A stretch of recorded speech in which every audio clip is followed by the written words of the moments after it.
Welcome to the Salmon Runs YouTube. Enjoy the video. You'll start by unwrapping Nooky Chocolate and breaking it into uniform pieces.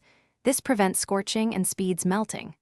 Once done, set a double boiler with simmering, not boiling, water in place 0. 5L heatproof bowl on top. Stir gently so heat transfers evenly.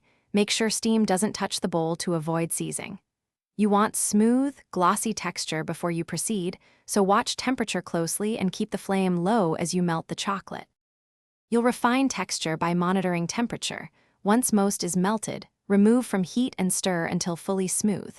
Make sure to target the correct range, 45-48 degrees C for dark, 40-43 degrees C for milk or white, because cooling from the right temp locks in shine and snap. If it looks grainy, add a small amount of neutral oil or cocoa butter and stir. This improves mouthfeel. Finally, fold in flavorings like a pinch of salt or a splash of liqueur to balance sweetness. You'll complete by pouring melted Nooky chocolate into molds or drizzling over desserts. Move quickly because it begins to set in 10-15 minutes. Once poured, cool at 18-20 degrees C for a firm snap, or refrigerate briefly if your room is warm.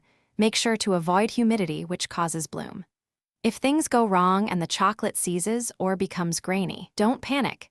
Add 1-2 tablespoons of warm cream or melted cocoa butter.